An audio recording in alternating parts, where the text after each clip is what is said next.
This show is listener supported by people like you subscribing at patreon.com/Cameron_Adair. There's a link to that in the episode notes and at podcast.CameronAdair.com. You can also support the show by writing a review in the Apple Podcast app or Stitcher, where you're probably listening right now. We can't make the show without you, and we really appreciate it. You can also leave a voice message for us through the link in the episode notes.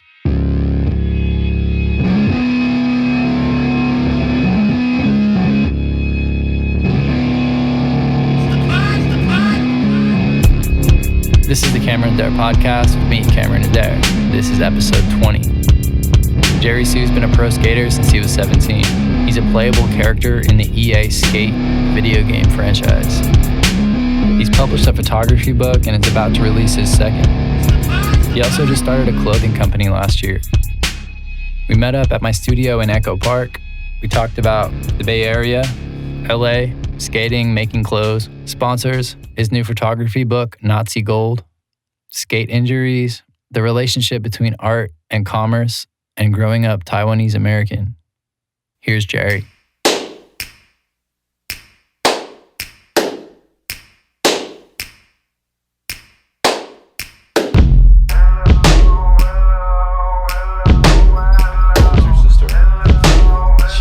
As far as I know, you guys don't talk much. No, we don't talk much. Yeah, my sister is good. We don't really talk that much. Yeah. She's still in San Jose, in Willow Glen. Yeah, I haven't talked to her, but I just felt like I just had to ask. Right. Well, that's the obvious connection. Yeah, for sure. Yeah. Yeah, she lived with me in she lived like about a block from me in San Francisco for a little while. But I think she didn't like living in a big city, like super crazy in the Mission and stuff. For sure. So she went back to old San Ho. Yeah. The Man Jose. Yeah. Yeah, so how long have you been in LA for what? Probably like 5 or 6 years? Did we start? We've been started. Okay. Yeah. I've been here, I've been in LA for about almost 8 years, I'd say. Okay. Yeah, something like that. Yeah, that's a good. I think like 2010, probably. Yeah. Yeah. More so than anywhere else you've lived other than San Jose. For sure, yeah. No, I lived in San Jose pretty much full time until I moved here. I mean, I lived in other places like super briefly, but it was just like months. Yeah. I think last time I saw you must have been around that long ago. Yeah, or longer. Yeah, I don't know. I don't even remember the last time I saw you. It's been a super long time. Yeah, exactly. Yeah. So nice to see you. Yeah. Welcome to the show. I know, Thank you so much for doing this. Of course, yeah. It's great to see you. Yeah. Yeah, thanks for doing this. No problem. I've been just kind of blown away the last couple years since I started this podcast.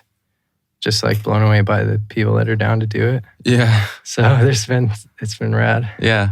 I guess people like to talk about themselves. I guess that's what it is. Yeah, we talk about all sorts of shit. It's kind of like, it's not that often that you have like a long conversation with somebody or even talk for that long. So I don't know why people are down, but. Yeah, I guess when in this context, it's just like, I don't want to say easier, but gives it a nice like frame where you're like, if you're just like at a bar or something, it's just like, all right, I'm gonna go now, or like or whatever. You just see someone and you just like getting to a serious talk. Some people aren't built for it. Yeah, I think if someone tried to talk to me for an hour and a half in a bar, I might have to run into traffic. Yeah. It happens to me kind of often too. Like, people want to talk about stuff, and sometimes I'm just like, whoa, I gotta get out of here. But yeah, just sometimes. For sure. Cool. Yeah, I saw your 9 Club thing, probably a few weeks ago. That's cool what they're doing there. Yeah, it's cool. I've been doing mine longer, but Yeah, it's funny. I was like, I asked them, like, do you need to ask me something in advance, like to prepare, anything like that? And they were just like, we don't prepare, we just go. Oh, that's good. And I was like, damn. Really? Yeah. Wow, they I feel like they covered everything. If I was paying. I thought they would ask more. I was kind of like, oh, like, or maybe not ask more, but like follow up on more things, because there were stories that, like, if they had just kind of like asked a little bit more, I would have like gone into way more detail. But they kind of would just like move on to the next thing. Yeah, and I would be like, oh, okay, well. But they touched. I mean, it seemed like they touched upon pretty much everything that I would have asked you. Yeah, they just wanted to know like skate sponsor history and stuff like that. No, yeah, it's very it's very it's like skatey. super skate. Yeah, it has very little to do with anything else. I think just like zany stories and like skateboarding and stuff. For sure. Yeah, Chris Rock, he's a funny dude. Yeah. So you like it down here? You like it in the... I really like LA. I mean, everyone, like, we grew up in San Jose, so like, you know, there's this obvious, like, there's a stigma to Southern California. And with skaters anyway, there was always this like huge stigma, like, you know, NorCal is better. It's like, you know, like LA is, everyone always say like LA is, you know, like fake or whatever, or it like all these other different, you know, aspects of it that, you know, supposedly sucked. But then I started to make friends here and then would visit a lot and sort of realize like, oh, like it's actually kind of awesome. So yeah, I just kind of eventually moved here. Right. But yeah, it took a long time. I mean, like I was visiting here for like years, like 5 years before I actually did it. Yeah. And then once I got here, I felt so much better because I was like, you know, I was at home, I was like depressed and I didn't, there was just something wrong and I didn't know what it was. And, moving doesn't necessarily solve those kind of problems, but it can help you sort of, you know, cope with it. And, you know, being in a new place can really help you, you know, set your shit straight. Yeah. Well, if you look at it in terms of your job, San Jose has a great skate scene, or at least did when I was growing up there. And, you know, so does Los Angeles. So yeah, I mean, like, you know, at that time, like the skate scene was kind of like, you know, people were like not skating as much, and you know, it's like getting to this point where like it was like this Groundhog's Day every day, same thing, you know, same whatever, and I was just like, dude, like, you know, I can't take this anymore. So that's kind of like what drove me to get out of there. I got out of San Jose as soon as I could. I was like, I turned 18 and then was gone. Never went back. Yeah. Me neither. I didn't really, when I moved, I didn't really like, it wasn't very serious. I didn't really tell anybody. I was just like, I just got an apartment here, but I kept my house there.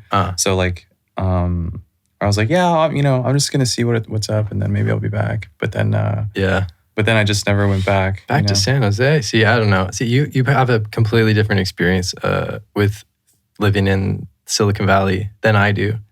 Because like I wanted nothing more than to get the fuck out of there as soon as possible. Yeah, I think like I had this weird cushion there because like I was just a pro skater, and then there was like a stronger scene, and I was totally comfortable, and I was traveling constantly. So like coming back to San Jose was like very comfortable and nice. Yeah, and it's nice and calm. It's just like it's got a. And we also had this feeling of like, oh, this is like our thing. Like it's very special here. You know, like it's whatever, but we make it really awesome. You know, we had that feeling. Yeah. But then that feeling started to go away, and like some people stayed and some people left, but whatever. Like I just was like, I need to, you know, explore other stuff. Yeah. The amount of overlap between you and me is kind of crazy because we both grew up in Almaden. And like I never really knew you until through my sister, but like I went to the YMCA skate camp. Yeah. Not the one, I went to the one in Visalia every single year, but I would go to the one in, I think it was Campbell, the Northwest YMCA camp. Yeah. And I would skate with all those guys, Matt Evs and Chris Black and Jesse Erickson and stuff. Like I would skate when I think you have like maybe 3 or 4 or 5 years older than me, but when I was a tiny kid, like that was it. I remember. Yeah, no, for sure. Like it was small, it was tight. Here it's so different. Like it's so sprawling, and there's so many different groups, and it doesn't feel as it doesn't feel like it did back there. It was like it's kind of like an intimate skate scene back then, like where you would run into people like that a lot. But here it's different. You run into so many different weird crews and, people from other countries all the time. Like it's crazy here. Yeah, I like LA. I mean, it's taken a while for it to grow on me because I lived in San Francisco for like 8 years in the Mission in the same apartment. And that really became my reality. And then it's a huge shift. Like you talk about having some kind of Los Angeles or Southern California stigma living in Northern California, but like living in San Francisco, it's even worse. Oh, yeah. Because people in San Francisco are very, very insular, and it's kind of a small elite club, living in the city. No, there's like a total attitude about living there. Like a huge attitude. Well, you earned that. Like, honestly, those people earned that attitude. Yeah. So, I definitely grew up with like, that this place was, not worth living in. But it really suits me because it's just like, it's big, it's sprawling. There's like a lot of stuff going on. And you can drive 20 minutes and be in like another world, you can be like, in the valley downtown, and then like you're in East LA, and then you're like in Inglewood or whatever. And then there's the beaches and whatever. Like, I'm not trying to like, advertise LA or anything, but I like how weird it is here. Back home, it wasn't like that. So it was just nice to be here. Yeah. Because if I want to like go skate, there's like every option. Or if I want to like go walk around and shoot photos, I can just like go to some weird area I've never been to, and it's a little different for me. Like when living in San Francisco, I could just skate down to Potrero or to Soma skate parks once they built Soma. But like here, I have to get in a car and I have to go somewhere. Yeah, that's everyone's like number one complaint about this place is like, everything's spread out. You have to drive. Yeah. And I don't really care about that. You don't care? No, not You got really. a brand new Tesla, so you're set. Yeah, actually, I have an '89 Toyota pickup, and it's like it wouldn't start the other day. Oh shit! Or yesterday actually. So it's like I think I have to get a new car. Yeah, I have a 15-passenger van, so that's not helpful either. Oh, it's like driving around a house. I hit somebody today too, not hard, but coming from Highland Park. I was at Sunbeam Vintage. You ever been in that shop? Maybe. Is it next to a bar? No. Well, it could be. It's in Highland Park. It's I don't know. I've been to one in Highland Park, but I don't know. It's a pretty well-known like mid-century furniture store. But we were coming back and I bumped into this lady in my car. But my car weighs like 3 tons, So it's kind of a big deal. Yeah. But luckily, I got lucky. She just said, "Forget it." I could deal without all the driving here, but that's such a cliche of a complaint. Yeah, I the like traffic. I like don't care. I can Traffic's bad everywhere. If I had like a 9-to-5 job where I had to like sit in traffic every fucking day, then I would probably not feel this way. But like I have way more choices, so I can just like take my time and not I don't have to like take those routes that are just fucking awful. Yeah. Were you skating today? No, not really. I got up kind of late because I was kind of stayed up late at my friend's house. So today I've done pretty much nothing. I like put oil in my truck. That's the only thing I did today. Nice. And then got a coffee and came here. You do the high mileage engine, high viscosity oil. Or just use straight regular. I just like whatever, just like regular. Yeah. I don't know anything. You don't do it about yourself car. though. I mean, I just put oil in the car because I felt like that's what was wrong with it the other day. So I just, I was just like, oh. Okay. Yeah. So what have you been up to recently? I mean, I saw, but in the last couple months, you dropped the online store for the clothing brand. I've just been working on that stuff, and I don't know. I've just been learning more about learning how to use Illustrator and learning about design and making stuff, because I just started this thing like a year ago, but it was kind of on accident. It wasn't like a deliberate thing. I wasn't like, I'm going to start this company. You're just more just like having fun. Like, I'm going to make some shit. Yeah, basically. For myself. Yeah, basically I was like kind of, in this like weird slump, and my wife was just like kind of had enough, and she was just like, listen, like, she gave me a notebook and was just like, hey, like, just like write down some stuff, like write down some names of things, and it doesn't have to be anything. And I was like, all right. And of course I didn't listen to her, but I like just kind of looked at the book after a couple of days and just started writing stuff down. And then that's how I came up with the name, which is Sci-Fi Fantasy. But, and then I just made some hats and I gave them to my friends, and that was it. And then there was just kind of like a response, and I was like, oh, like maybe I should make more stuff. So I kind of just like, that's how it happened. So now it's just like a small little thing that I do. But it's a small little thing that's like in Supreme and Dover Street Market. Yeah, which like, yeah, I'm like, I got lucky, but but yeah, it wasn't like a thing that I really intended on being this. But now I'm glad I did it, because like it kind of pays for everything. Like, it doesn't really make that much money, but because I don't really like have sponsors anymore, like skating. Like I just sort of started to not care about that stuff, and those sponsors just kind of like went away, and I didn't really like care about it anymore. So really? I'm glad that I started this thing. So it's just kind of like, that's kind of like my job now. Well, how long has it been since they sent you on a trip, or you were filming a part? I mean, I quit chocolate like over a year ago, just because I was just over it. And then America, they just kind of like let me go, because they like didn't fulfill their contract. They kind of just called me and they were just like, hey, like, we're not gonna do this with you anymore, which was a crazy shock and pretty upsetting. I just kind of, okay, fuck, like I can take a hint. If it's like political, you don't have to say, but did they do that to more than one team rider? No, they kind of singled me out, because that was the first thing I asked. I was like, okay, like, I understand you guys aren't like doing as well as you used to. Like, I get it, but not selling as many shoes, or yeah, like, people, they don't really buy those shoes as much anymore. So, they have to, they have to do these types of things. But I'm not defending them. I'm just saying. Even after like the popularity of those videos.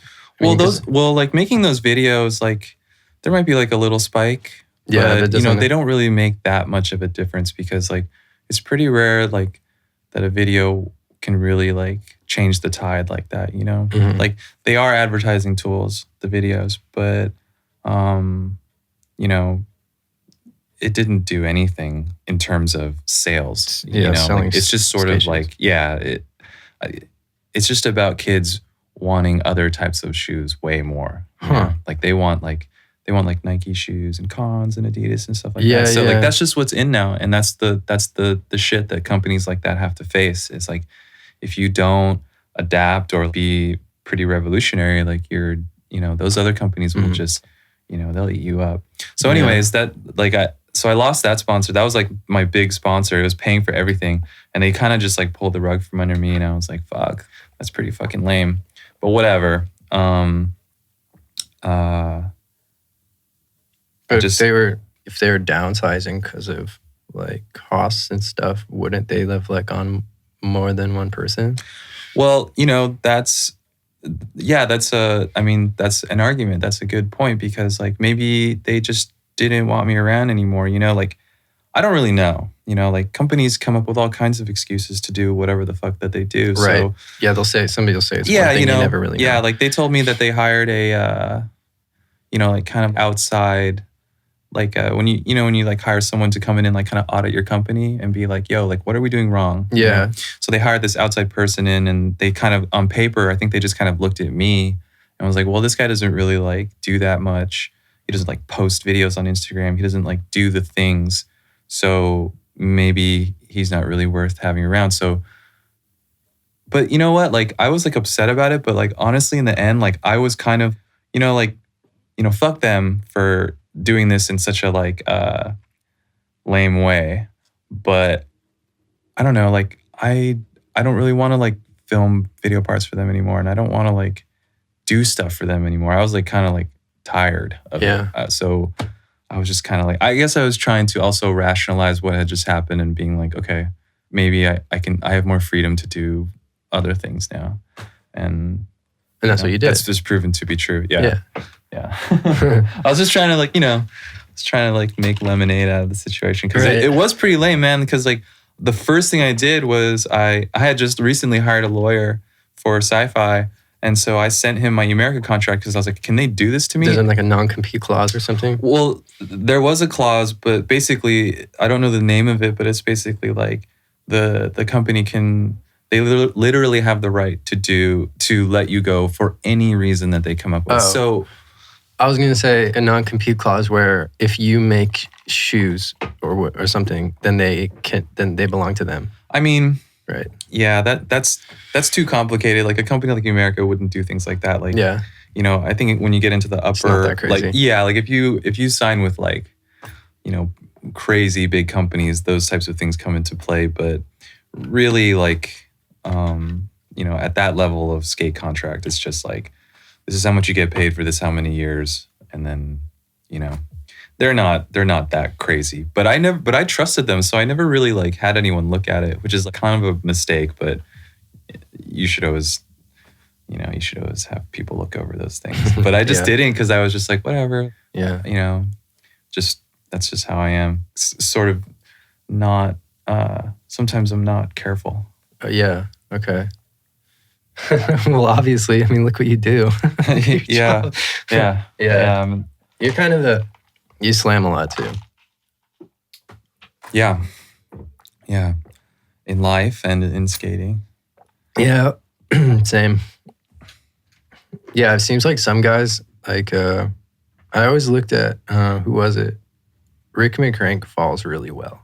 You never see him fall too crazy, and it looks like he's always, I don't know, always knows how to fall. No, some people are like that, like Costin or Mark Johnson. Like they like, when they fall, it's like, everybody was like, whoa, like because they don't ever really slam. So when they do, you're like, oh shit, like, it's surprising. So you got out of the shoe contract thing, and I was taken out of it. You were taken out of it, yeah. It's being or euphemistic. Yeah. So then that you just put more energy into making stuff. You're like, let's try it. I don't know. I just... Because it's a lot of people do their little vanity company, I didn't care. I mean, everyone's like, who are you going to ride for? And I was like, I don't know. Like, I wasn't even interested in finding a new sponsor or anything, like a board sponsor or a shoe sponsor or anything. I kind of was just like, I don't know. I just started to I just didn't think about it. And it was nice. Like, I could just ride boards I wanted to ride and wear shoes I wanted to wear. And you don't have any obligations? What kind of stuff, besides from filming and going on trips, are you... Obviously, that's a big deal to be required to have a part done. But what else do they make you do? They just they expect that would turn you off and make you sick of it. Well, I mean, I don't want to like complain about what I had to do, but the things that they want you to do is you have to go to like poster signings and you have to like, just, I mean, most of it is just filming and shooting photos and doing that whole thing, which I didn't really like mind that much at all. But when it came time to be like, all right, like, you don't have to do this anymore, I was just kind of like, oh, well, all right, then I'm not going to do it anymore. So what are you down to as far as the contracts? Nothing. Really? I'm down to nothing. Wow. Is that, because it seems like there'd be some kind of mold, like you'd want to follow someone else's steps. Like if you look at skateboarders into their 30s or 40s or 50s, you'd want to model yourself after somebody or figure out how to do it, because it's, as far as life decisions, Mm-hmm. or as far as like, I don't know, once you can't skate anymore or you're like unable to physically do stuff anymore, whatever happens over time, is that normal to just be like have no sponsors anymore? Well, I mean, it literally happens to everybody. You know, like it does? I mean, like every person who gets like plucked up when they're a teenager and becomes a pro skater, like they all need to think about when the ride's over, and and some people are prepared for it, and other people are really, really unprepared for it. And I would say that I was like pretty prepared. You know what I mean? Like the only reason that I can sit here and be like, oh, like, I didn't really care anymore, it's because I prepared. It's because I had some things ready for myself, so I didn't have to like scramble and you know what I mean? Like most people don't have that luxury, but I would just like always knew that this time would arrive. So I didn't have to like go out and get a job. I could still do something creative and like earn a living. I guess if that answers your question, like, I just sort of, there is no model really. There's just like, shit's gonna end, and you should think about being ready for that. That's pretty much all skaters have to think about in terms of being a pro skater and having it end or whatever. But as far as like a model, there really is not. The only real model is just like you're gonna have to get a job eventually. Yeah, I was thinking about Cab, because he seems like he's gracefully gotten older. He still skates. Well, I mean, like, yeah, but like that's not a very general example. Like Cab is he's one of the luckiest skaters who's ever lived. Right. Like he has like the shoe. He's just skateboard royalty. Like there's no one, like he will like have this life that he has for the rest of his life. Right. And he's had it since he was like whatever, like 10. So, sure, that's something to strive for, but he's also kind of unlike anybody. There's nobody like, I mean, there's a few people like him, but the position that he's in is like, it's so special. Yeah. That like no one, it's so unusual. Yeah. Like no one can be like, oh, I'll just like bow out like Cab, so graceful and rich and happy. You know what I mean? Like people don't have those choices. Like I couldn't do that. I couldn't just be like, like how come I'm not, in Cab's position when, when he was in his 30s or whatever. So yeah, it's sort of like a lot of that is contingent on just the fact that he was one of the first people to take the sport to like on the highest level. Yeah, I mean back in the 80s, and then totally. having like one of the the best shoes, best selling shoes. He's one of the most famous skaters on earth. Like you can't like. Okay, so maybe that's not. Yeah, so maybe that's a red herring example. Well, especially now because like if you look at your career, it's not like say if you were. I guess every industry changes, but like the industry's only been around since, so the industry itself is only like 30 or less than 40 years old. So yeah, I mean, like it's young and it's new, and there's no like you don't exactly get taken care of. It's not like there's no institutions, there's no organizing bodies, there's no unions. Yeah, you're pretty much just like on your own. In the end, like it's like music. Yeah, like it is like that. Like, many industries that like take creative people and like make money off them, they generally like don't really take care of them unless they're like really special. Like Cab's name, like you can put Cab's name on shit and sell it forever. You know what I mean? Like, but you can't take someone else and do the same thing. Like it just doesn't work like that. And those types of people will just be like, all right, like goodbye. And they're gonna have to like figure it out. Yeah.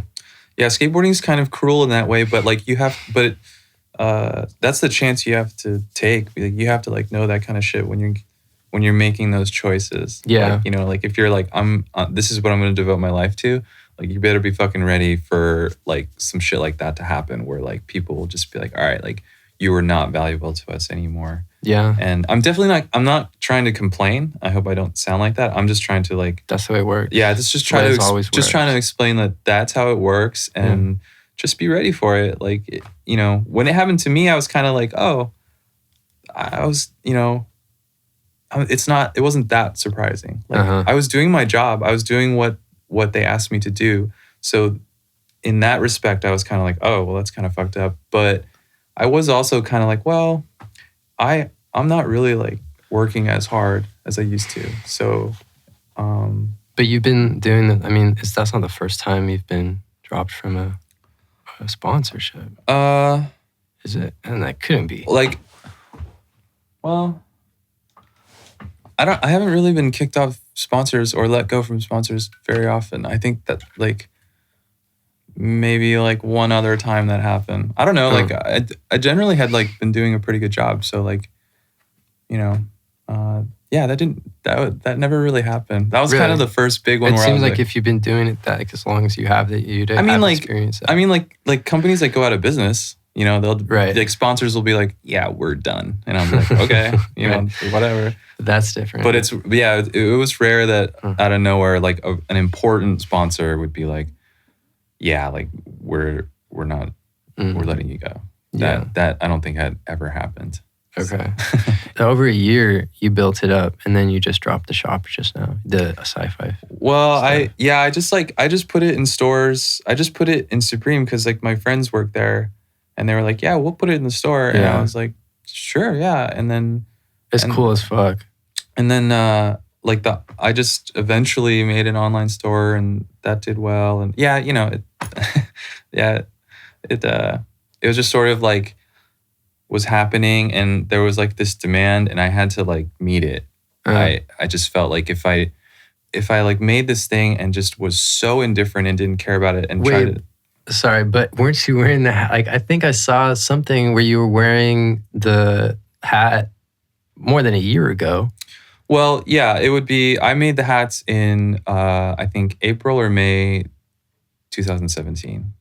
So like I just kind of first ones. Yeah, like but those were I just made 24, and I wore one, and then I gave the rest to my friends. Yeah. And then when I first saw, I was like, oh, it's just some shit he found in a thrift store or something. Yeah, which I like that people think that, but I guess it would have been at this point. It's like like a year and 4 or 5 months or whatever. But, okay. But so you're doing it to meet demand. It just that's what kind of like what I was gonna say was it was like this opportunity that I probably shouldn't squander. Is what everyone was like, yo, like we understand that you just want to like mess around, but you can probably like take this somewhere, you know. And especially my wife, she was just like, yo, like you should really like kind of make it work or like really do it, or at least try it.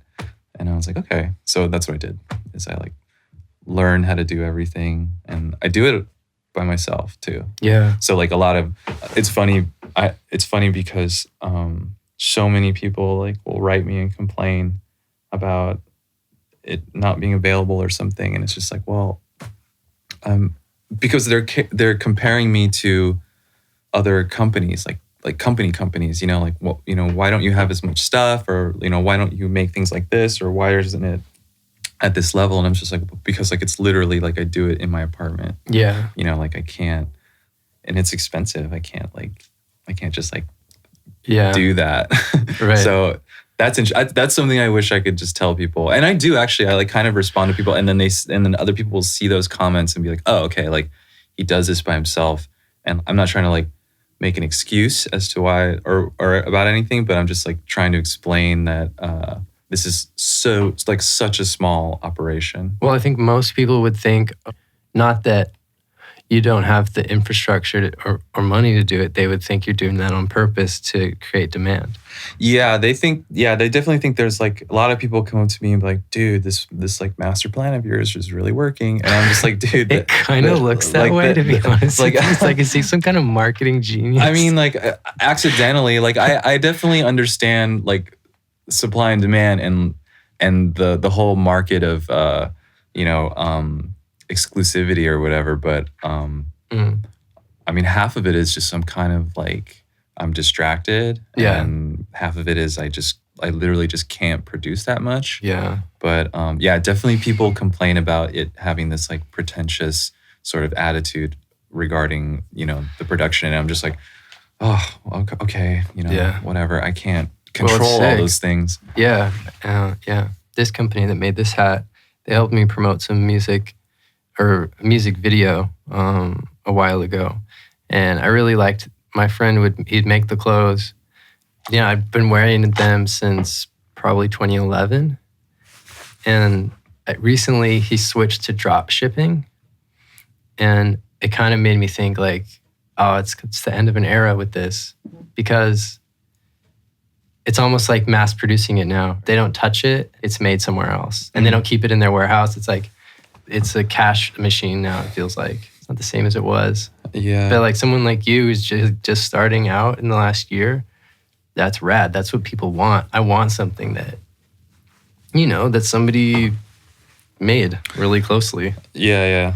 I know what you mean. Yeah. It's like, you want that like intimacy, and you want that, I don't know, like, yeah, like supporting like a huge hollow corporate mechanism that doesn't feel as good as like, oh, look at this small thing that these dudes are like really into. Mm-hmm. Yeah, obviously. Yeah. Yeah.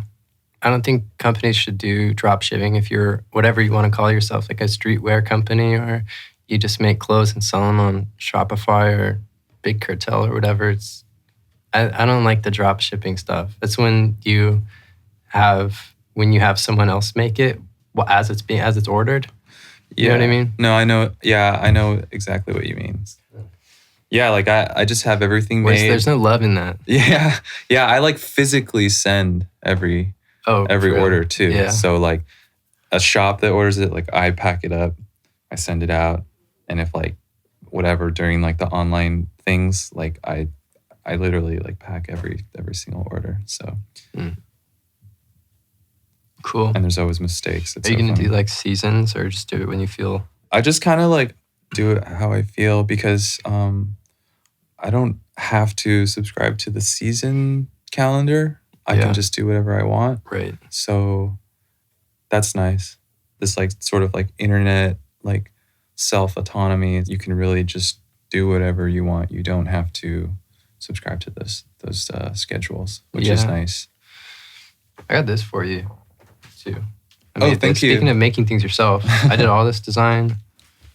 It's got a bunch of fun stuff in there. Great, thank you. That's great. Cool. I'll look at that later. The videos I shot are there's like an insert for it, and then I don't know, you can see it, but those are the videos that went with the album. Cool. Nice. I used to go to Supreme when I lived down here as a kid, like in college, and I went back for the first time. I saw your stuff in there. It's really struck me how the vibe of the shop changed. It felt like I was in some kind of tourist trap. Whereas before we used to skate there, like skate the bowl, and it was really didn't feel like a touristy area. Yeah. On Fairfax like it does now. No, it's like it's super gross over there. Yeah. Yeah, it is. It totally changed. Because I didn't go. I went there in like 2000, I don't know, 7 or 6 or something, and then hadn't been back until recently. Yeah, it's rough in there. Yeah. Yeah, it's weird. Yeah, it's different. It's not like what it was. Streetwear was super hot back then too, in like 2007. I think that's right. Not long after that store opened. Well, I don't really know, but I'm sure that store sort of, put that shit on the map over there. Like, everything kind of grew out of it. Yeah. So no, for sure. Yeah, you saw them go there, and then all the other shops. Yeah, it's like the tentpole store. So everything is just gonna like go over there, be around it, and like be in its periphery. Yeah, I don't know. I was just surprised because I saw your stuff in there. I didn't know that it was for sale there. I mean, which is pretty awesome, considering. I mean, Supreme, like you said, is a staple of skateboarding and streetwear. And I wouldn't say it's a staple of skateboarding. You don't think so? No, of New York skateboarding, maybe. I mean, like maybe at a certain time, but like now it's it's evolved into something else. Yeah. Like, I don't think like it's not really a skate shop. You know what I mean? Not anymore. It was, right? It was. I'm sure it started as one. Yeah. But if I need to grip a board, I'm not going to go to Supreme. Like it's like it's too insane. It's crazy. Like it's just like like you said, like it's not for skaters really anymore in a certain respect. Obviously, like I go there and hang out with my friends and like do whatever. But like, but I mean, there's like a fucking 2-block line outside and security guards and oh my God, and, you know what I I mean? had Like, no idea. Yeah. you know, like, so it doesn't really, like, I can't even go into the store unless a security guard recognizes me or someone, I have to be like, hey, like, and then they're like, okay, he's okay. And I can like get into the skate shop. It's like, I don't want to deal with that. Yeah, that's what I thought. So, like, it used to mean something different to skaters, you know? Yeah. Yeah, we used to go there and skate at the bowl. And now it seems just got a terrible vibe. We went and ate at Cantor's and then it's like, oh, let me walk over here and see. Not the same. It made me think I want to go sell all my old shirts and stuff from storage. Get like $80 a piece for them. Yeah. I mean, it's, you know, they still do rad stuff, but yeah, it's as far as like a place to just like, you know, casually go to, it's not really like that anymore. So where else can you pick up who else is stocking your brand? Like Lottie's in LA, and then like just a bunch of other stores all over the world now. Like I made a line sheet and sent it out to some stores. So like next week when everything is done, I have to like ship everything out. So there's too many lists, but you know, there's probably like, I don't know, 20 stores. Yeah. And I just tried to pick, like certain ones hit me up and then certain ones I kind of reached out to. And then I just try to like spread it out that way. Yeah. For people who don't know, a line sheet is like stick figure designs of your clothes. A line sheet's basically, yeah, it's just like, here's what I'm gonna make, and like, if you want it, you can order it, and I'll make it for you. So I've just been like learning how to do all that stuff, which is like funny because I've been around that shit my whole fucking life, skating. I've been around these companies that have been doing this, you know, since whatever, like since I was a little kid, but I never really paid attention because I just took it for granted. And then, you know, when I was like learning it, I was like, fuck, I wish I paid a little bit more attention when I was just like hanging around all these companies. Yeah. You know, when I was a kid.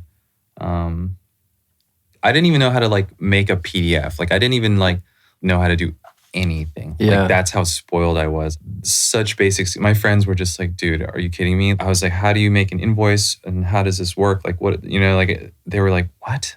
That's crazy. And it's funny. That's what being a pro skater does to you. You know, like you sort of, you get so much, but you also are denied. Just kind of like if you don't really go out and like a young king, basically, yeah. Like you know, like you kind of like don't. You aren't forced to learn certain things like most people are. Mm-hmm. So like. Yeah, like I didn't know how to make a fucking invoice and everybody would just laugh at me. And I'd be like, yeah, I mean, fuck, I just don't know how to do it. But I'm not like too proud to not ask. I'm just like, yeah, like, I don't know how to do it. Slap your logo on there, pull it up in Microsoft Word template or something. Right? Exactly. Like now I know that. But, you know, I was just like making other people do the simplest things for me. That thing was a pretty big undertaking on my own too, because there's so many, because there's so many moving parts. Starting, you know, clothing companies like that, I'm sure, but it was just one thing after another, you know, so many little weird details.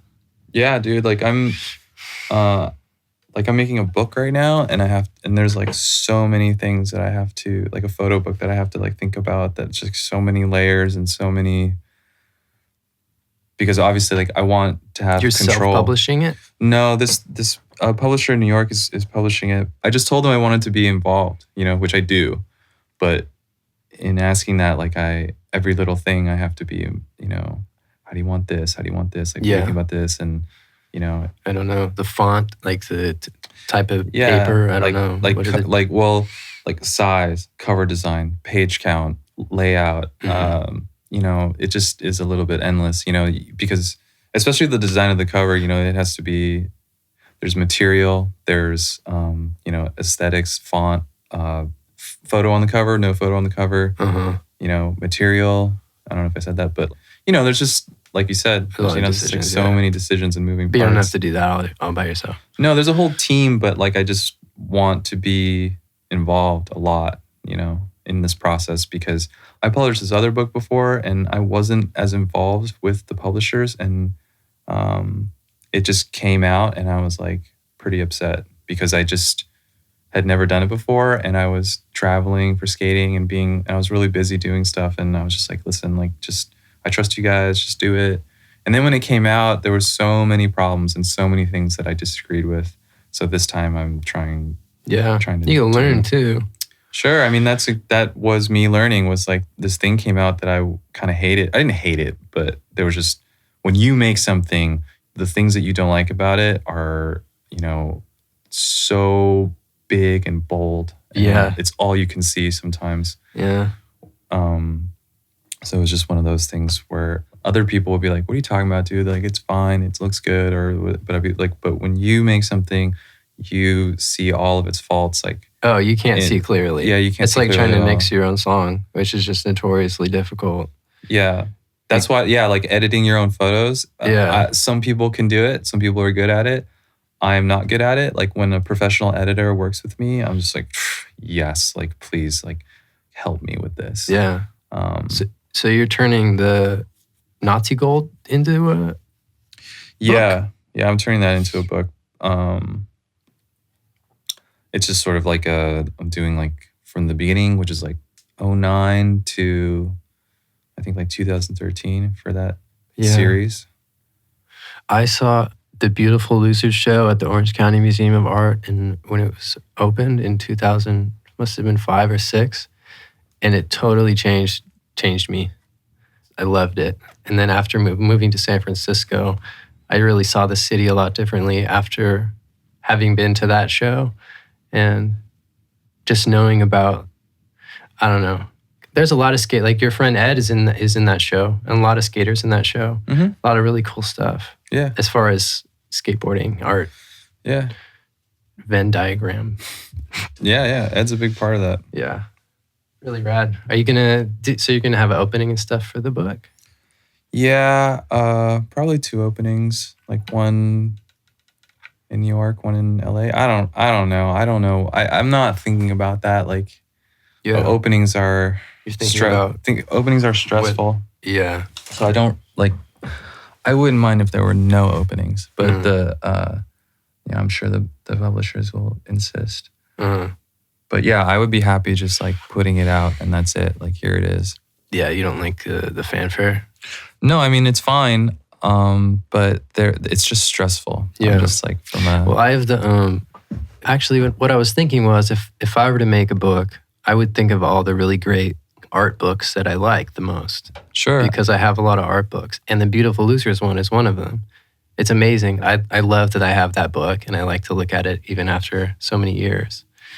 Yeah, I mean, I'm definitely not like working from scratch. I reference all my favorite stuff to try and like, see what will work with this project. So, there's a lot of, I've been thinking a lot about what design and size and layout is right for this project. And I have like all my books to look at and kind of be like, all right, I think this from here will work. And from over here, I'm going to take this. So let me back up a minute. Were you in the Cherry video? 'Cause I didn't see it. No, you're not in that?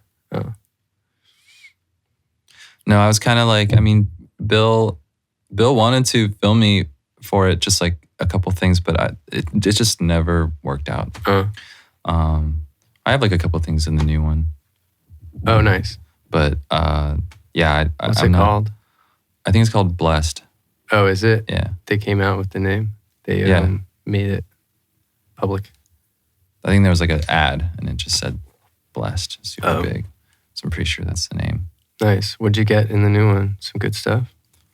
Yeah, I think I just have like 2 tricks. I like both of them a lot. Nice. Yeah, I like literally I'm getting texts from my editor about, have you approved the cover design? And I'm just like, I haven't received any mock-ups. And he's like, okay, let me figure that out. Like dealing with this stuff. Like, yeah, I remember with the printing company that did the vinyl, it was countless emails, hundreds in the same thread.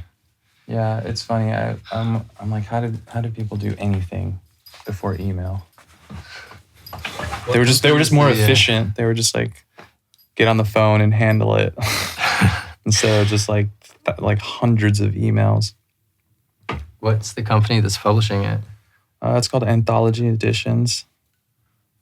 They were a record label, or maybe they still are. I don't know, but they just make books now too.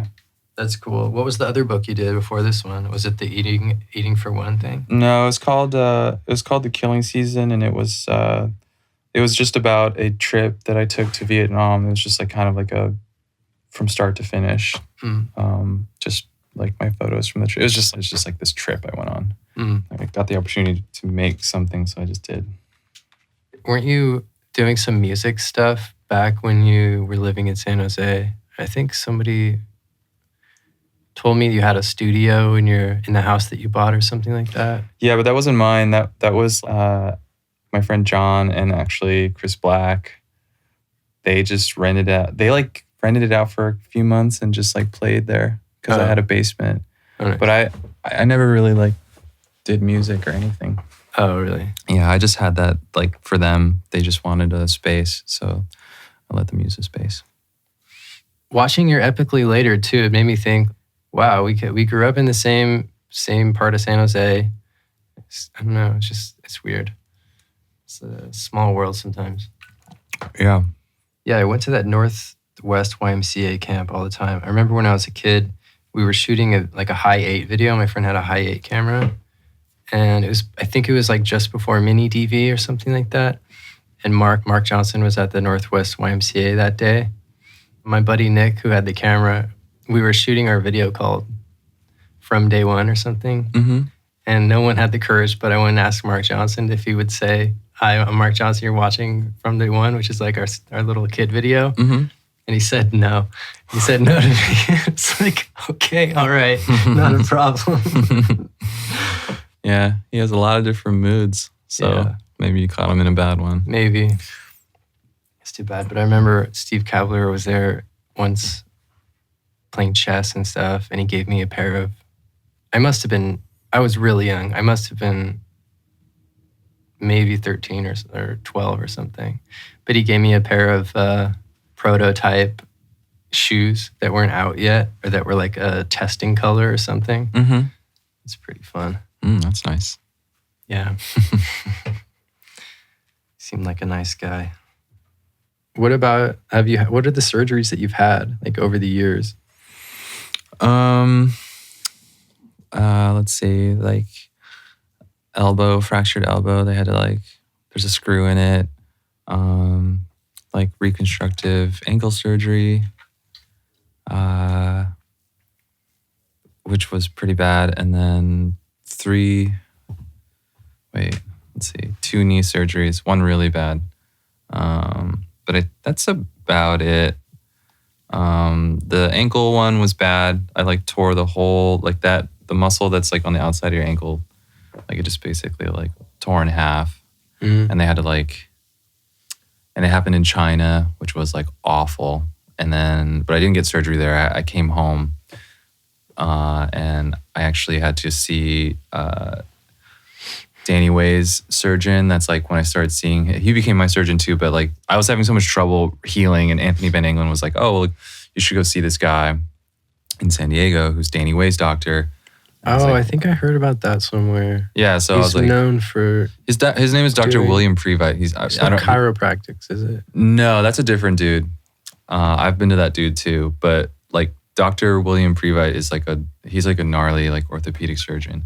He does a lot of sports people. So yeah, he did this thing to my ankle where you basically slice it open and literally sew the muscle back together. It's called the Bromsky technique or something. It was invented for ballerinas. Wow. So when ballerinas hurt their ankles, it was it's high impact. So it was your feet. Yeah, so that was my ankle surgery, and then he also did my knee surgery, which was really devastating. I really thought I would never skate again.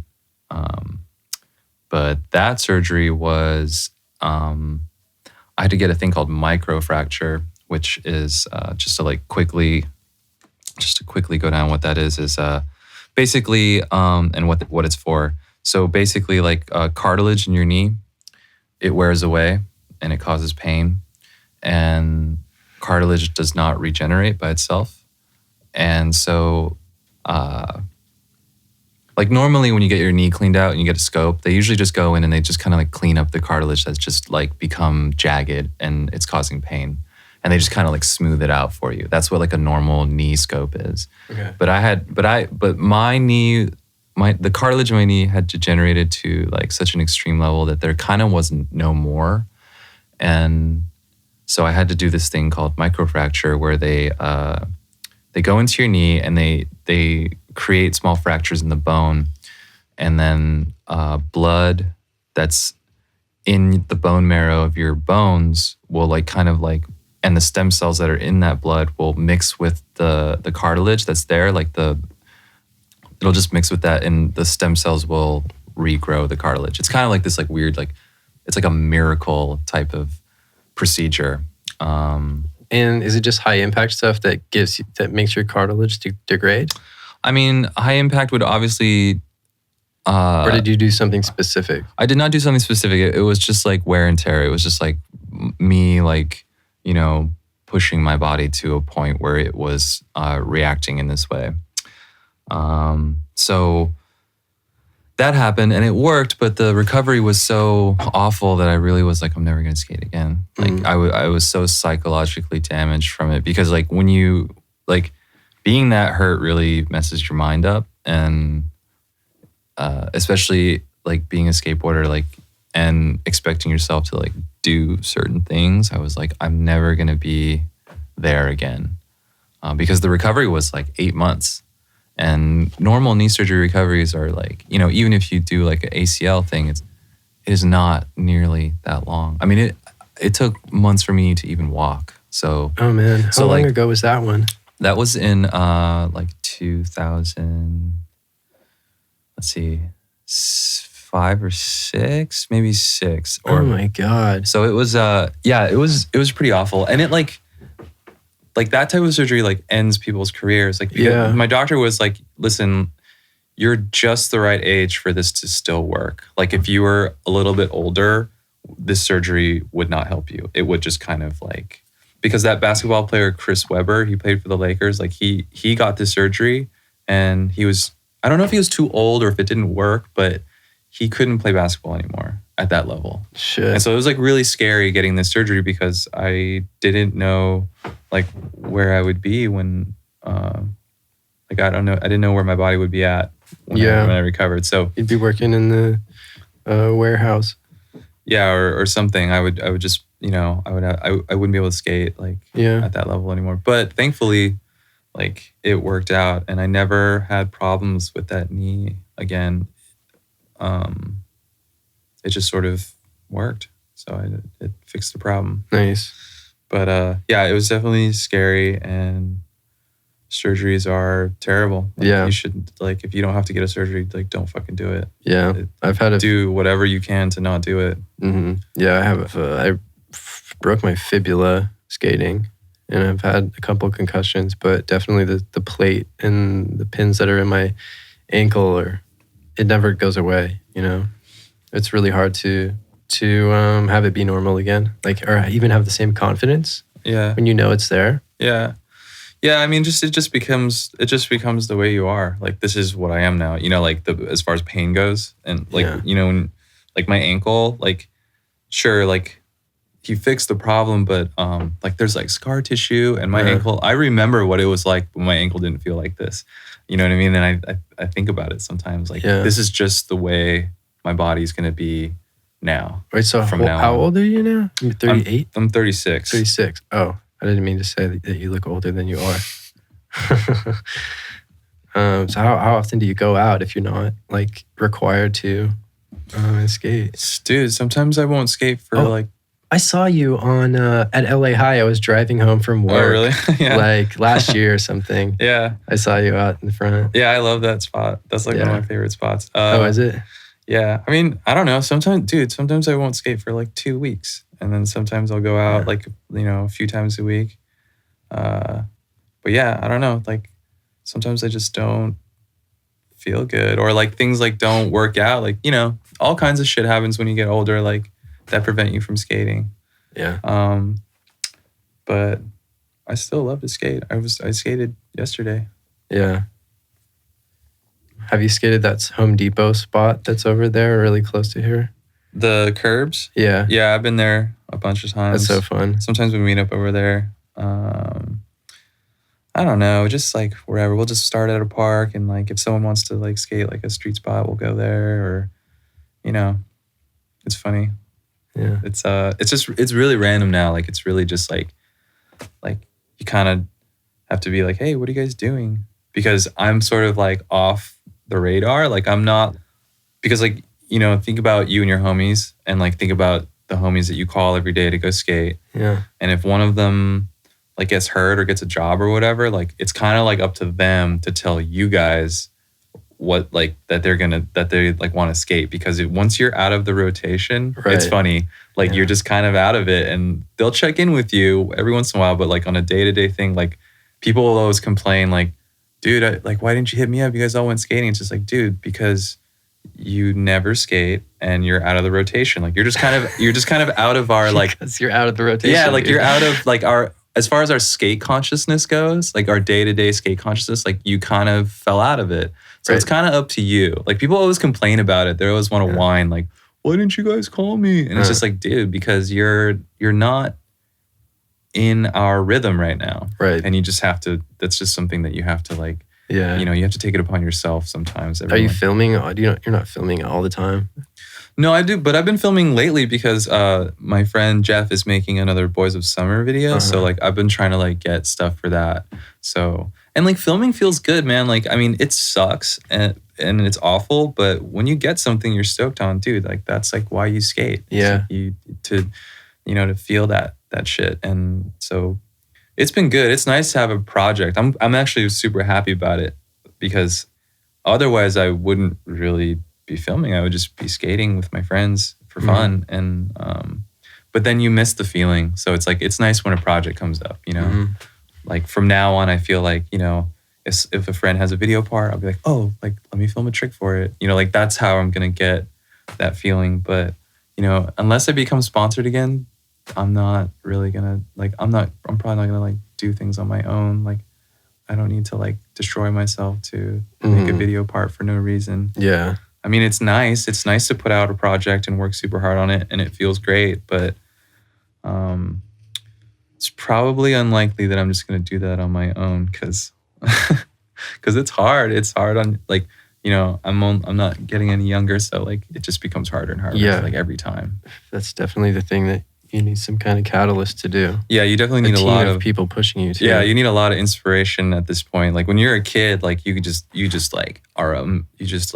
are a factory of footage. But then like, you know, you get to a certain place and like you're just like, whoa, like I physically, like my mind, like all my ideas are still the same. Like they're at that level, but then like I can't execute these ideas anymore.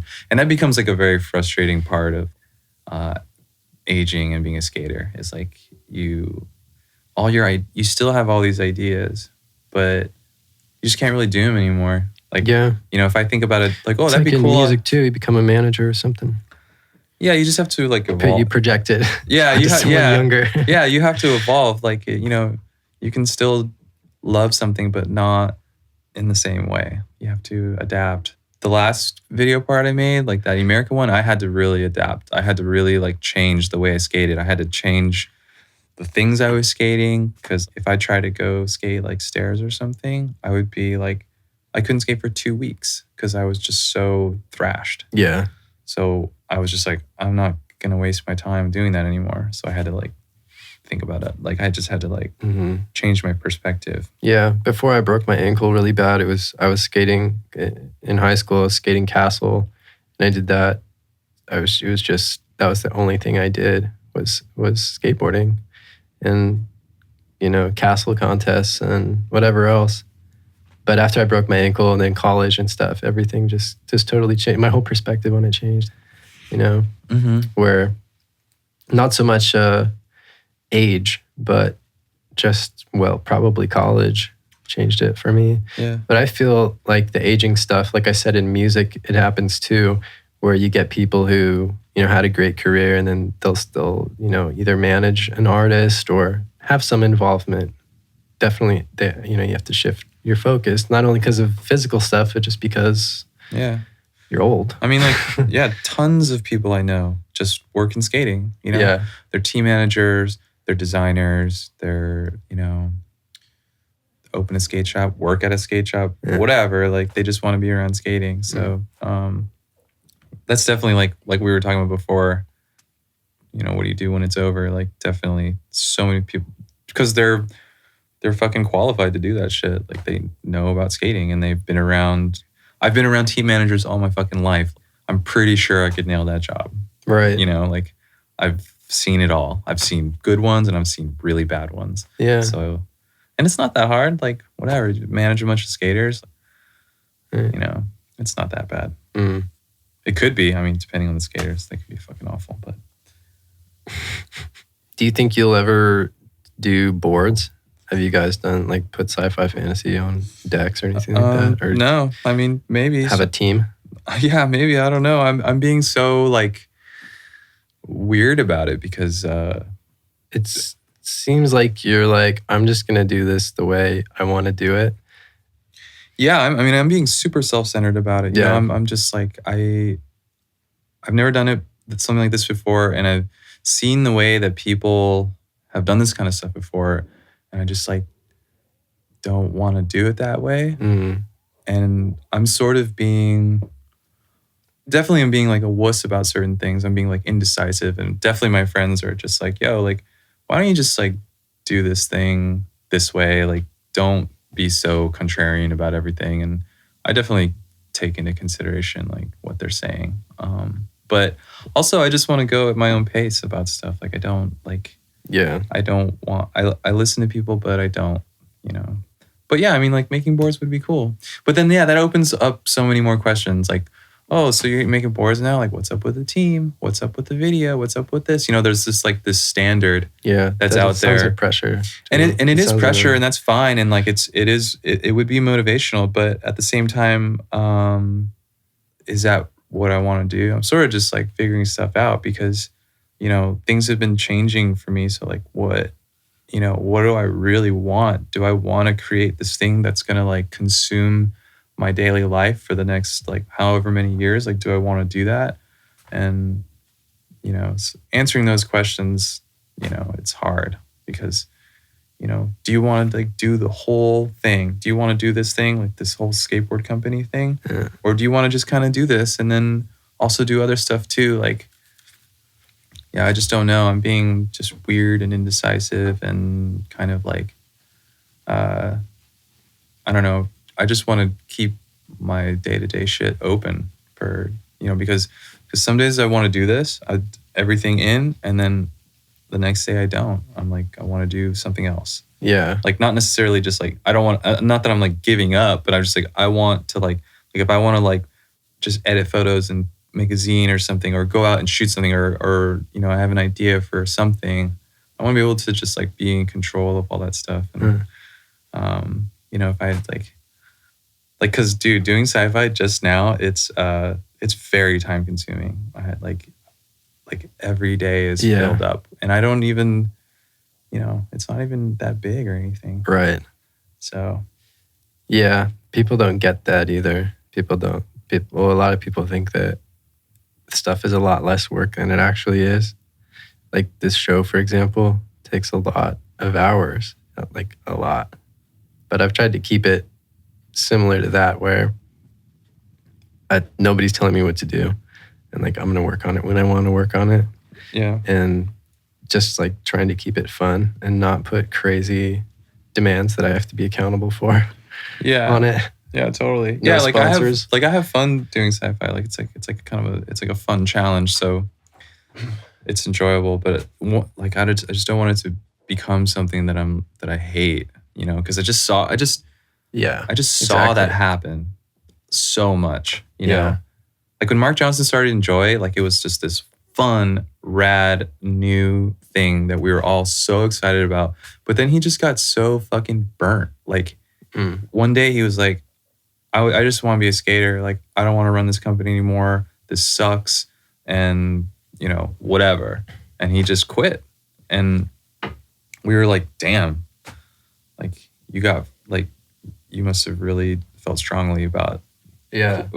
not doing this anymore. And it like kind of like put this, it sort of like put this thing into me about doing companies, just watching him, even though he is like, Well, you can't control it. Everything is eventually going to jump the shark, I feel like. And it's such a rare case, if it's even possible, for something to stay, naive and exciting forever. No, that's impossible. Yeah. Jump the shark is a term that they use when stuff gets old and they start doing like gimmicky shit to try and make it work. Oh, yeah. But I didn't know the expression, but yeah, it's from, But that's everything. Yeah. Literally everything. That keeping things the way they are forever is a total fucking fantasy. No one is ever, whatever you do, like it's super rare. Like, because I don't know, man, like you just, especially when you want to get paid for something that you love to do, you're going to have to face a lot of lame decisions, in that realm, because like, it's this classic like creativity versus like commerce, and how do you make that shit work, right? For you, because with skating, like your sponsors they're just trying, they're a business, and they just want to use what you do to sell stuff, and that's okay, because like I get stuff from that too. I get my life, I get money, and I get free time, and I get all these experiences in exchange. It's like it's a give. It's just a it's what we've negotiated. But it does get to a point where you start to be kind of like you start doing things you don't want to do. Yeah. Because you want to keep it going. You have to do A, B, and C, and you're just like, I don't want to do that, but this is my job, and this is how I make money, so I'll do it. And then that mentality you can go down like a pretty dark path. You know what I mean? Like you can start like just saying, the way you rationalize doing things that you don't want to do, like it can get like crazier and crazier. I would just be, I would see myself doing things that like I would just be like, dude, this sucks, and why am I fucking doing this? And I would never do this if I what's a rationalization that would be that crazy? Like, it's not that crazy. I mean, I'm not like prostituting myself. It's not like that crazy, but I'm just saying, like, I would be on some like skateboard talk show or something and just be thinking to myself, wow, this is the lamest thing I've ever done. I hate this. And like, this is only because my sponsor asked me to do it. Yeah. Like, how many skateboard talk shows are there? Yeah. Not that many, but they come and go or whatever. But but like, and this was years ago. But you just start to like. Oh, I think I know the one that you might be referring to in this hypothetical example. But at the same time, you could also argue like, dude, like, who fucking cares? Like, look at your life and what you can do and stuff. Like, why are you complaining? That's on some side of it. You're being the prima donna. Yeah, sure. Like that's a conversation I could only truly have with people that are in my same position. Yeah. When you try to complain about those types of things to like people who don't do what you do, they're just like, dude, shut up. Like, what, you're complaining? Like, because you don't want to do something you don't want to do. You know what I mean? It's like, weird, yeah. So like those, I don't want to sound like I'm like whining, but at the same time, I'm just sort of trying to talk about that slippery slope of like, when you get paid to do something you like to do, get ready to not like what you do anymore. You know what I mean? Like, get ready for it. Cause like, there's been plenty of times where also like just getting hurt. Like, I'll just be in like the hospital and I'll just be like, great. Why was I trying to do that? Like, I'm like killing myself for these videos, and like my health is like literally on the line, like, coming out of a concussion and like throwing up and be like, why am I doing this? This is crazy. I'm going to like fuck myself up. So, it's just that weird, like, it's just that, like thing that you got to negotiate with yourself. Like, is this what you want? And if so, then be prepared to like deal with hating what you do a little bit. It's just how it works. Like, because if your job is just to like go to work and, do shit for other people, which is like fine, you don't care about it. You're just like, this is my job and I'm proud of my job. I do a good job and whatever. But then when it's like the thing that you love to do, you're putting that thing in a position. You have to protect it to some degree. You have to protect it for yourself. But you end up not protecting it because you start protecting another part of yourself, which is like, how am I going to pay my bills? How am I going to buy the things I want? How am I going to do all that fucking shit? I have to skate. I have to, I have to get hurt. I have to like do the things I don't want to do. I have to like do embarrassing shit. I have to, you know what I mean? Like it just gets there. And it's hard to talk about that with certain people because all they see is the good parts. Mm-hmm. They don't want to sympathize with you about complaints that seem so, that make you seem so spoiled. Yeah. Like I said, like prima donna. Yeah. Like, but musicians or whatever, or artists or whoever, they're just like, no, I have to go on tour. But like you said, any industry that turns something creative into a business is notorious for just ripping people up and spitting them out. So, I mean, when you talk about, okay, somebody has like some great major label contract and it has a huge advance on an album or something like that.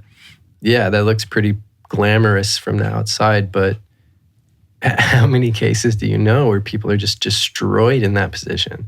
Their lives are destroyed and they end up having no money at the end, addicted to drugs and stuff like that.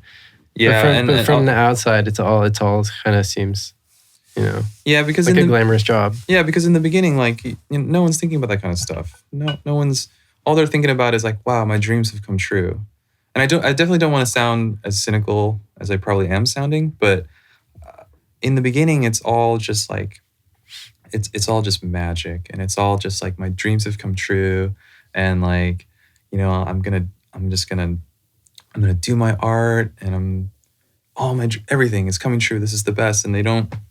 Being prepared for all that, the other like dark shit that's coming is, it's hard to think about that stuff because you're too busy enjoying reaching your goals. I did it, and it's only later that kind of stuff. So I've seen so many people just like fall the fuck off. Like just one day they're on top of the world, pro skater, everything is right. And then I'll see them a couple years later and it has all fallen apart like so fast. It was like in a blink of an eye. Drugs, alcohol, sleeping on roofs, like shit like that where you're just like, wow. Yeah. It's scary. It's scary to see that kind of stuff, man. Yeah. Because the thing about industries like music or skating or whatever, like it doesn't teach you discipline and it doesn't teach you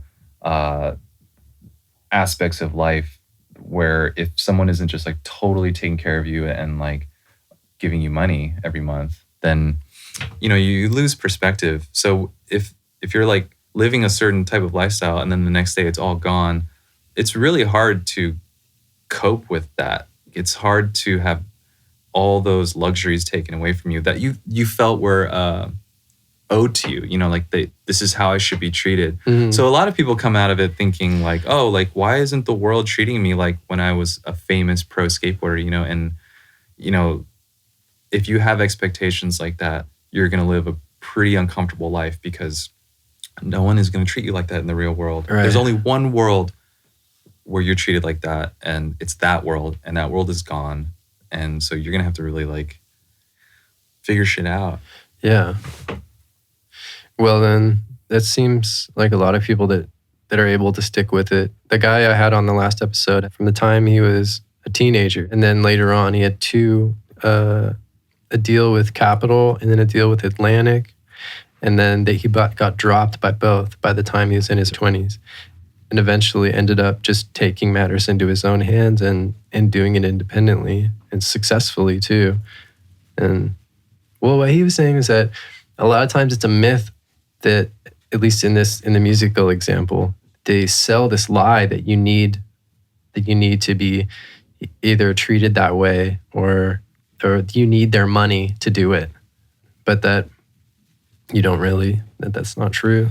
Yeah, I mean, So it's kind of like this, like you get caught up in that. Sure. I mean, the level of manipulation that like companies like that must have over artists doesn't even like, it blows skateboarding out of the water. Like skateboarding, it's, these are like large corporations, but I mean, things like Capitol Records, like their level of the systems they use to control people, like artists and stuff, I can't even imagine the type of pressure that they put on people to like, do what they want, and like I definitely complain about skating, like the systems in skating, but like in music, it's like I can't even imagine how much easier it is for them to just throw people away, like. Oh yeah.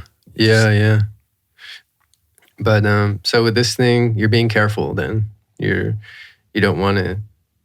Yeah, I'm just trying to enjoy it and not let it get out of hand. A lot of people want to be like, a lot of people reach out and they want to turn it into something really, really big. And I just, I appreciate that, but I also just disagree with that notion that I need to do that. Yeah. Because people, because when people want to be a part of your thing and make it really big, they definitely frame themselves as like, I just want to help, and like you shouldn't. But they also say things like, you shouldn't miss this opportunity, which is sort of like injecting a little bit of fear into you. Like you don't want to lose this chance. So I do feel that, but I also just want to just keep it small.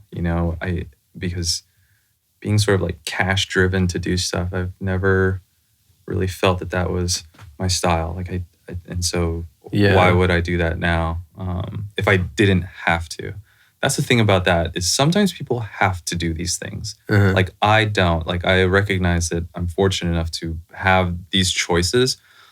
Sometimes you'll see someone who's made a choice that you feel like, oh, well, like people will call it like selling out or something. And sometimes you look at those people and you make that snap judgment. And I mean, sometimes it's true, but sometimes like, dude, like people need to do those types of things. Like if I had a kid or something, like I would make different decisions. I wouldn't be so self-centered about the stuff that I do, or the choices I made. I would have to think about things like that. All I'm saying is like sometimes people like have to do shit like that. Like it's a luxury to have this like philosophical point of view. Yeah. Like, a lot of people have to take care of shit and they need to make money. And, right. So it's just different. It's different for them. Yeah. I think a lot of people would want to extract the most money out of stuff while they can, like opportunists, come knocking. And it's like, yeah, I'm listening, but I don't necessarily need to buy into this. Yeah, I mean, the number one thing growing up, like when other older pro skaters we would get to talking, it was always just like, make as much money as you can while you can. And that's just like the number one thing that everyone always said. And it really depends on who you say that to, what they're going to do with that advice. Because like I did that, but I also didn't like go bananas with that idea. Because if you like look at someone like Paul Rodriguez, like he took that idea and he went so far with it, like energy drinks, Target, Starbucks, or whatever. And like I didn't do that. Like that's just not what I'm into. But that's just another thing. Like a lot of kids who skate now, they don't care about those types of things. They'll just be like, yeah, of course, I'm going to ride for Mountain Dew. What? That's just how it works now. Like I come from a time where riding for a company like Mountain Dew was probably the wackest thing you could possibly do. But now it's just normal. It's completely normalized. And I find that interesting. That's like pretty interesting because there's just, and it doesn't, obviously skateboarders are so multidimensional, but there is this segment of skater that looks at Paul Rodriguez and is like, oh, like this is how you do it. Like you gotta be good and then get all the sponsors you possibly can, make a ton of cash, retire young. Like that's their fantasy. Right. Like that was never my fantasy. My fantasy was just to like, just do what I felt until I didn't feel it anymore and then move on. But at the same time, like, I can't knock that shit. That's great. Like, fucking, that dude is like rich and he does whatever he wants and whatever. He's like a cool person. But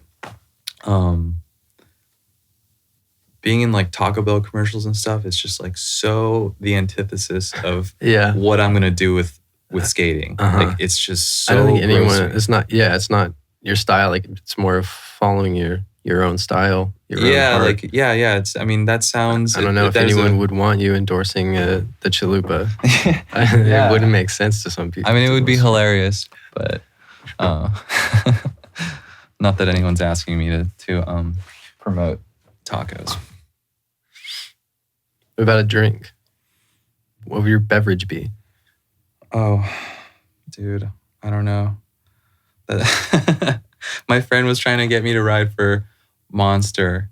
He doesn't even have anything to do with it. He was just like, dude, just get the money. And it was just so funny because we would just be joking around about it, but like there was like a part of me that was like, fuck, like that money would be nice. You know, you just sort of get to this place where you make less money and you're just like, fuck, like maybe it wouldn't be so bad, which is hilarious. That's funny. You fall into the same trap. And that's before you notice, you wake up one day and you notice you have no soul. Yeah. I mean, that's just how it happens. It's not an overnight thing. Like you just, anytime someone becomes something else, it's usually like this slow burn. Like you just make one small decision and that will lead to another one. Like, you know, one small compromise will lead to another one. Yeah. And pretty soon It's addictive too, making money. Because I've done jobs that paid more money than other stuff that I had the choice to not do at the time. Yeah. And it's addictive. It's sure. Like, I'll do this another few weeks. Yeah. Yeah, it's like stealing, you know, you get away with it and you're just like, oh, that wasn't so bad. And I got the thing I wanted. So, you know, and then you start stealing more and then, you know, but eventually you get caught. And whether it's yourself catching you or it's some other thing, it's just like, fuck, like, I wish I didn't do that. But yeah, it is addictive to. You could just drink because whenever I skate at certain places, they'll have Monsters, but they're just full of water. Have you seen those? Yeah, I know that. You could just drink the water ones. Yeah, see, that's another way to rationalize it. It's like, oh, you don't have to drink it really. You just have to, you know, be their clown and like wear their logos and stuff. Like, you know, bunch of 16-ounce canned waters everywhere. Yeah, but I guess that's not the issue, right? It's not the product. It's not what you have to drink. It's like what you have to do to get paid. Yeah. So that's kind of like the real issue. Because those kids would fucking drink it, like whatever. They don't care. They're kids. It'd have to be a healthy beverage then. It's just a funny idea promoting a beverage. Funny to me. Being on like the Monster team is hilarious. Yeah. The money's cool, but those guys, it's just like so embarrassing. Like they have to wear the Red Bull hats. You know what I mean? Like they have to wear that hat. Yeah. And that just goes beyond my standard of like what's acceptable. Like it's like, what? Like, no, like, because to me, like you sponsor a skater because of who they are. You don't want to control them. Like as a company, like if I were to like sponsor someone, I would be like, their personality and their skating speak to me. And I want to help them do this for a living and develop themselves. I don't want to force them to be like some kind of corporate like symbol for me. You know what I mean? Yeah. So in my mind, in my like utopia of being a sponsored skater, it's like, I like this person and I want to just help them and like, or like whatever. I just want to promote this person. Yeah. Imagine if the NFL worked that way. It just wouldn't work. Yeah. See, I guess like if you think about it, like, yeah, like it's funny because like the NFL and the NBA and like whatever, like those organizations, that's like sort of that's like the end game for most companies, right? Like they control everything. They control the athletes. They like say like what they can and can't do, what they can and can't wear, what they can and can't say. You know, that's why I never did that stuff and I skated. It's because like skating is a thing that you are in control of and you make all the choices and it's sort of a reaction to things that are organized like that. Because you know, I never I never wanted that stuff, and skating like appealed to me because it was not only, but one of the things that appealed to me about it was like it was so individual and so like against like all those other like conformist activities. No, absolutely. So that's why it's like so people don't funny. start playing football because of that. Yeah, because they're I don't know why. I mean, because there's I mean like those types of things were just like it was just getting from A to B and then a ton of rules in between, which is like like I don't want to do that, and it was so unattractive to me. Right. But I mean, as far as like corporate sponsorships for athletes or something like that, that's got to be the polar opposite in a major league sport, where the guy that scores the most, points gets the highest contract with that shoe sponsor or that energy drink sponsor, Like imagine Nike or whatever it is, Adidas saying to LeBron, like, we just want to develop you, Yeah, totally. That's not the way it works. That's not what they want. Yeah. They want people to get in line and follow their directions. And, those types, I mean, I don't want to say that like basketball players or football players aren't creative, but like, I just want to point out that like they've gotten to a point where, like I was saying before about like doing things you don't want to do because it's your job in a creative field. Like, think about the stuff that they have to do. Like, oh man, like I can't even imagine. I was watching this. Yeah, it's like a prison. I was watching this YouTube video about K-pop the other day. Yeah. And only like 3 companies control K-pop in Korea. And it basically creates popular culture there. Those K-pop stars, they literally sign their lives away. Yeah. And they can't date. They can't like be at a certain place without express permission. Like basically the companies control every aspect of their lives, right? Literally, and they sign these contracts. It's like entertainment fascism. Yeah, it's entertainment like fascism. That killed themselves. There was one K-pop star that famously committed suicide because of all the pressure. Yeah, I mean, suicide is like a very like normal thing there because of, and in lots of parts of Asia,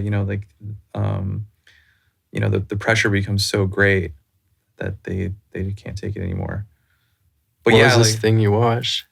It was just this sort of it was just this YouTube channel I follow, and he kind of just like breaks down a lot of things like that, like like he talks about like Baudrillard and like just like modern like conundrums and like weird things like that, like he basically talks about systems a lot, like like he'll break down like why American Psycho is it's about like non-reality and materialism and how it like affects like the human experience and all things like that, like. Oh, interesting. Yeah.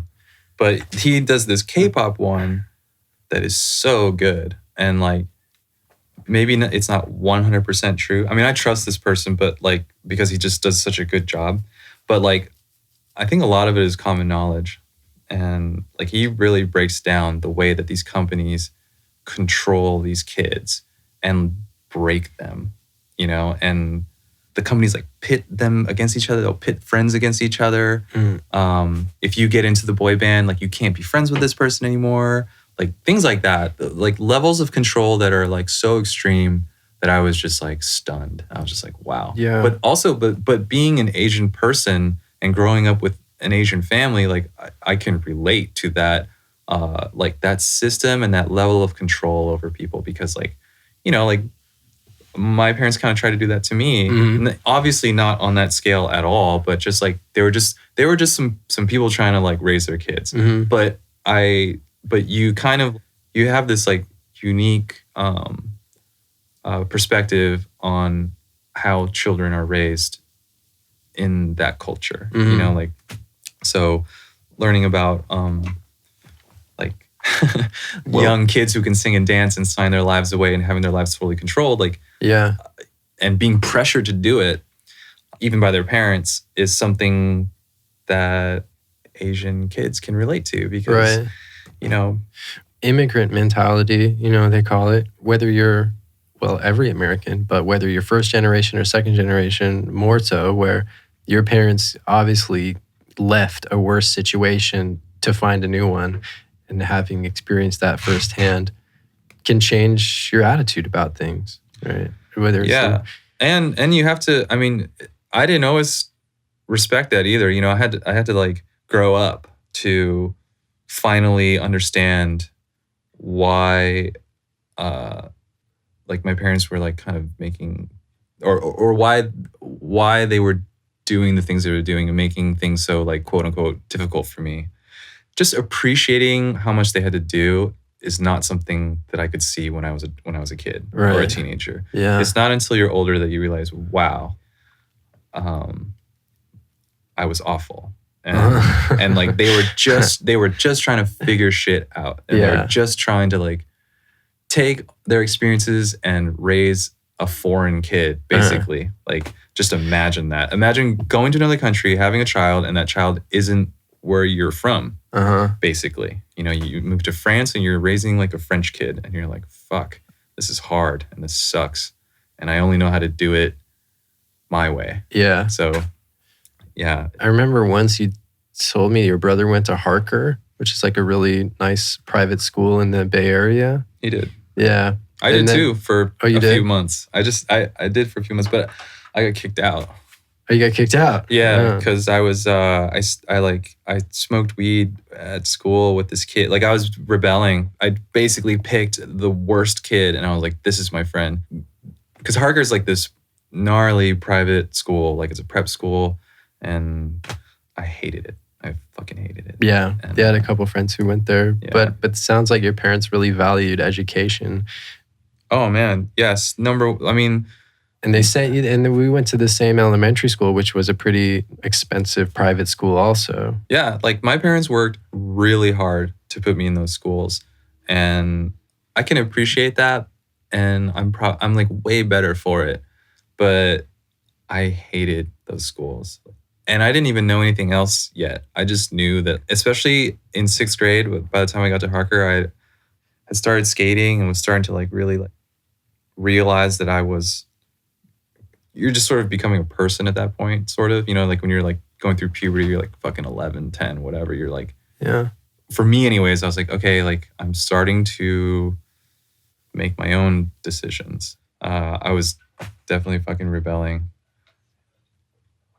But you identified with these K-pop kids because you're Asian parents. I mean, that's sort of stretching it. I just wanted, I guess, like, I just, like, I don't, like, my parents were pretty awesome in retrospect compared to the other parents, but like Asian immigrant parents, but let you, it worked out, you know? Yeah. Like, I mean, with the K-pop thing, like you're not a doctor or a lawyer. It's nothing like that. I just wanted to say that I can understand the pressure that these kids are under. That's all. I was never under that kind of pressure, but I have a better basis for understanding or imagining what it would be like. Because my parents were they were pretty strict at first, you know, and also seeing how my cousins were growing up and like visiting family and stuff. And, you know, all the stories that my parents told me about family and growing up where they grew up. It's, you know, for me growing up, I would just be like looking at my American friends. I mean, I was American too, but like, you know, your white friends, basically. Yeah. You go to their houses and you're like, what? The level of freedoms that they had and the level of, they could straight up just be like swearing at their parents, you know, things like that. We were like, whoa, like my house is really different than this. So my parents did a great job. It was just so hard, like being, because I wanted to be American. I didn't want to be Taiwanese or Asian or whatever. Like that's the thing that like immigrant kids who are born to immigrants have to struggle with. Is like, I want to be American, but I don't want to betray my family at the same time. So you kind of like, you have this like constant struggle. Like if you go to school and like you have like a lunchbox and it has like Chinese food in it and like the other kids make fun of you, all of a sudden you're like, ew, I don't want this food anymore. I don't want to eat this ever. Yeah. That felt so gross. And then you start to like reject things, and that, you know, that's going to like hurt your parents. Yeah. You know, like that's really going to hurt them. But at the time, like, you know, you're such as like, you're just self-centered. You're a kid and you're just like, I got made fun of and I just want to blend in. I don't want to be different, you know? Yeah. It's really weird, like growing up like that, just like sort of, you got your family on one end, but you have like this other society that you're like trying to be a part of on the other. Yeah. Causes a lot of friction. Yeah. Well, yeah, that's an extreme example. I remember seeing a few things on K-pop stars, but I don't think in America that they would allow that to happen. And if it existed in America, it would be a secret, you know, of corporations treating people that way. Yeah, it's so different there. That kind of pressure. It's so different there. I mean, it's not like that here, you know, at all. Like compared to that, like, because cultural figures have way more power here.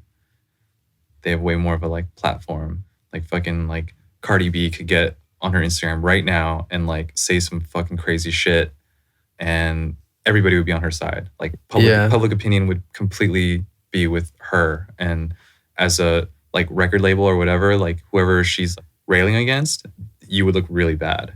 Yeah. So and they don't have that kind of shit over there. They're not even allowed to do that stuff. Like if they have social media, it's being controlled. Yeah. You know, so all aspects of their life are made to look like it's what they're into, but it's really just these companies that control everything, which is kind of fascinating. I'm like, that's why it was so interesting. I was like, wow, like, why would you ever do that?